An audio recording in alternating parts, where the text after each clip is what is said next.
Bienvenue à tous dans ce nouveau numéro de Papillon Volé, le magazine du monde du handicap. Chatouiller les ailes du fleuron de la performance française de la haute technologie, ici à Kourou, nous fait caresser le rêve d'avancées extraordinaires de la cause du handicap. Mais bâtir un socle convivial et solidaire pour décloisonner le monde du handicap et le monde ordinaire nous impose de garder les pieds sur terre. Alors l'Institut d'éducation motrice de la Guyane, c'est un établissement qui accueille des jeunes, des enfants, des adolescents en situation de handicap moteur, avec ou sans troubles associés. Pour un accueil de jour, ils sont pris en charge à 8 heures par une équipe thérapeutique, une équipe éducative, une équipe pédagogique, une équipe médicale, une équipe également, on va dire, psychosociale. Le travail d'un psychologue dans une telle structure consiste à permettre aux enfants de verbaliser leurs émotions. Donc on est dans un projet d'accompagnement de ces enfants, puisqu'ils sont handicapés moteurs mais pas du tout déficients. L'approche est excellente et également, en tout cas, les rapports sont très cordiaux et il y a une complicité. Alors sachez que lorsque le jeune est accueilli ici, on a ce qu'on appelle un contrat de séjour et un projet d'accompagnement personnalisé qui est élaboré en étroite collaboration avec la famille.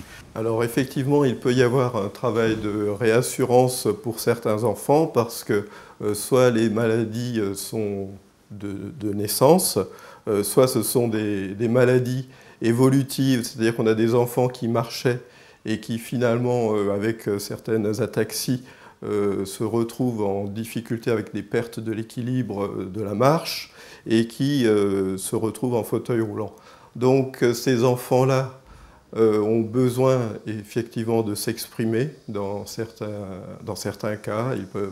Il peut y avoir des versants dépressifs et ils tiennent aussi à avoir cette relation entre le thérapeute et eux, qui va être une relation qui peut être un petit peu secrète par rapport à leurs parents. Parce qu'ils ont des jardins secrets, ils ont aussi besoin de parler de leurs émotions. Ils peuvent parler de leurs émotions amoureuses, de choses comme ça, de choses très très simples en fait, et qui concernent tous les enfants. Donc la mission principale, c'est quand même permettre à ces jeunes d'accéder à un maximum d'autonomie. Également, la mission de cet établissement permet de démystifier le handicap. Parce que nous savons dans nos régions, en tout cas dans nos régions ultramarines, que le handicap est quelquefois encore un tabou. Donc permettre à ces jeunes de sortir, d'accéder aux loisirs, d'accéder aux cultures, permettre à la société de voir qu'il y a des enfants handicapés, également permettre à ces enfants de s'insérer dans la vie sociale. Et puis établir un lien de confiance.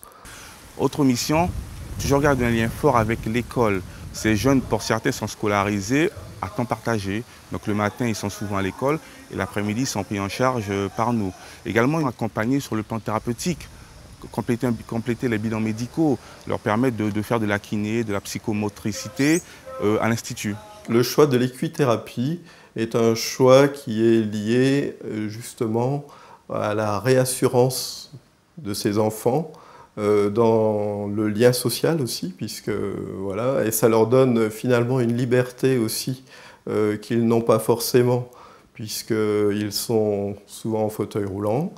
Et lorsqu'ils sont à cheval, ils peuvent guider leur monture et ça leur donne vraiment beaucoup de confiance en eux. L'IEM ici a ouvert officiellement ses portes au mois d'octobre 2010. Alors ça a été une première phase car nous lançons officiellement et physiquement la construction d'un IEM 60 places. Alors pourquoi 60 places? Parce que nous avons recensé pléthore d'enfants qui mériteraient d'intégrer cette structure.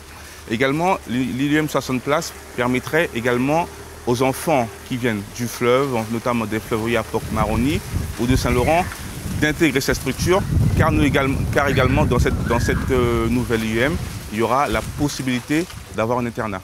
Et donc c'est la raison pour laquelle, en tout cas l'association, l'ADPEP, fait régulièrement des missions sur l'ensemble du territoire pour dépister les types de handicap et permettre à la maison départementale de la personne handicapée de notifier et également d'avoir une cartographie sur les besoins en matière d'établissements médico-sociaux. Alors je voudrais que ces enfants, bien sûr, puissent vivre avec le handicap et je voudrais également que la société puisse accepter, puisse admettre, puisse voir qu'il y a des enfants qui sont en situation de handicap et qui ont besoin d'une attention particulière.